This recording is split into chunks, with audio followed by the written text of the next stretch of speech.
χρωματιστά για διάφορες υνοπαραγωγικές περιοχές.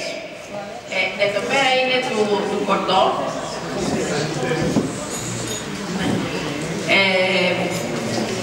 Είναι του Κοντ-Πυρών στο Ροντανό, είναι το Λουάρ, είναι η Σαμπάνη, η Καμπανία που λέμε, εκεί που γίνεται η Σαμπάνη. Και εδώ που είναι το βελάκι είναι η περιοχή του Μποζολέ. Σε αυτή τη μικρούλικη περιοχή γεννιέται ένα κρασί Μποζολέ Νουβό, μοναδικό στον κόσμο, με την έννοια ότι υπάρχει μια διαφοροποίηση στην μέθοδο υνοποίησης και εξαναγκάζεται το κρασί από μούστος να γίνει σε ένα μήνα νεαρός ενήλικας. Δηλαδή, κανονικά ένα ερυθρό κρασί θέλει να περάσει ένα χρόνο από μπαρέλι, ένα χρόνο να είναι στα μπουκάλια και μετά από 2 χρόνια είναι πια έτοιμο να τα δώσει όλα. Αυτό δεν γίνεται με το Μποζολέ Νουβό. Γίνεται σε ένα μήνα. Αντί για 2 χρόνια έχουμε ένα κρασί που γίνεται νεαρός ενήλικας σε ένα μήνα. Όμως όποιος μεγαλώνει τόσο γρήγορα σε ένα μήνα γίνεται νεαρός ενήλικας,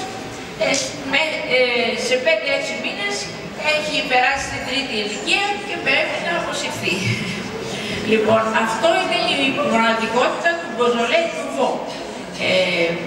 Πρέπει οπωσδήποτε να πάρουμε και τη λέξη νουβό από πίσω, που σημαίνει φρέσκο, νέο, καινούριο, γιατί το Μποζολέ σκέτο υπάρχει με τις μεθόδους τις κλασικές, δηλαδή 1 χρόνο στο μπαρέλι και 1 χρόνο στο μπουκάλι. Λοιπόν, γι' αυτό σήμερα μιλάμε για το Μποζολέ Νουβό, όχι για το Μποζολέ. Η επόμενη διαφάνεια. Αυτή είναι η περιοχή του Μποζολέ με τις υνοπαραγωγικές ζώνες. Η ζώνη στο μοβ, το ανοιχτό μοβ χρώμα, εκεί παράγονται τα κρασιά Μποζολέ. Στα άλλα χρωματιστά όλα παράγονται τα Μποζολέ Νουβό. Συγκεκριμένα το Μποζολέ Νουβό του 2014 που θα δοκιμάσουμε σήμερα έχει καλλιεργηθεί στην περιοχή του Μποζολέ και έχει δημιουργηθεί, θα λέγαμε, στο υνοποιείο του Georges Duboeuf, το οποίο είναι σε αυτή την περιοχή εδώ στο Ρωμανέ στο Ρέμ. Λοιπόν, το κρασί που θα δοκιμάσουμε σήμερα έχει φτιαχτεί, γεννηθεί και είναι έτοιμο για μας από εκείνη την περιοχή. Η ποικιλία του σταφυλιού που χρησιμοποιείται για να γίνει το Μποζολέ Νουβό είναι μία και μοναδική στον κόσμο, λέγεται γκαμέ. Από το γκαμέ βγαίνει το Μποζολέ Νουβό και επιτρέπεται μόνο στην περιοχή του Μποζολέ να καλλιεργείται αυτή η ποικιλία. Οι Καλιφορνέζοι που θέλησαν να πάρουν το γκαμέ δεν επιτρέπεται να το ονομάζουν γκαμέ, το ονομάζουν γκαμέ Μποζολέ. Δηλαδή έχουν πάρει την ποικιλία του γκαμέ και την καλλιεργούν στην Καλιφόρνια. Αλλά δεν επιτρέπεται να το λένε γκαμέ, το λένε γκαμέ Μποζολέ. Λοιπόν, 10 πράγματα που πρέπει να ξέρουμε για τον Μποζολέ Νουβό και μετά θα περάσουμε στη γευσηγνωσία. Πρώτα απ' όλα, όπως σας είπε και η κυρία Θεοδωρήτου, το Μποζολέ Νουβό γεννιέται πάντα την τρίτη μέρα, την τρίτη πέμπτη κάθε Νοέμβρη. Βγαίνει στην αγορά. Δεύτερον, βάσει του νόμου, τα σταφύλια στην περιοχή του Μποζολέ αλλά και της Καμπανίας, της Σαμπάνη, μαζεύονται με τα χέρια, υποχρεωτικά. Το Μποζολέ Νουβό δεν μπαίνουν μηχανήματα για να μαζέψουν τα σταφύλια, η συγκομιδή γίνεται με τα χέρια, υποχρεωτικά βάσει νόμου. Εδώ βλέπουμε τις 2 περιοχές της Γαλλίας, η Καμπανία και το Μποζολέ, όπου ο τρίγος είναι υποχρεωτικός με τα χέρια. Η ποικιλία, όπως είπαμε, γκαμέ, είναι η μοναδική που βάσει νόμου επιτρέπεται να καλλιεργείται στην περιοχή του Μποζολέ. Πέμπτον, η ονομασία δίνεται μόνο στους ίνους που καλλιεργούνται και μεγαλώνουν τα σταφύλια στην περιοχή του Μποζολέ και του Μποζολέ Βιλάζ.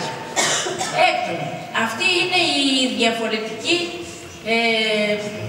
τεχνική υνοποίηση που ονομάζεται μασερασιόν καρμπονίκ ή αλλιώς ενδοκυταρική ζύμωση με διοξείδιο του άνθρακα. Δεν θα μπούμε σε λεπτομέρειες. Ο κανόνας ότι αυτό το κρασί πρέπει να καταναλώνεται τους επόμενους 6 μήνες, αν και ισχυρός, δεν είναι απόλυτος. Υπάρχουν και εξαιρέσεις ότι κάποια Beaujolais Nouveau μπορούν να διατηρηθούν και 1-2 χρόνια ακόμα και να αποθούν. Αλλά αυτή είναι η εξαίρεση του κανόνα. Πάμε στο 9.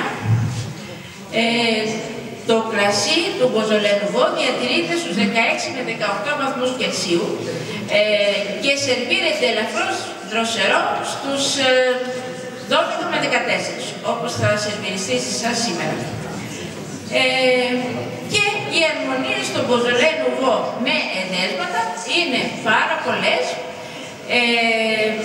Σερβίρεται με καπνιστά φιλέτα ψαριών, με φιλετάκια κυρινού, με σως με κρέμα γάλακτος, με πλούσιες, όπως θα έχετε τη χαρά να δοκιμάσετε.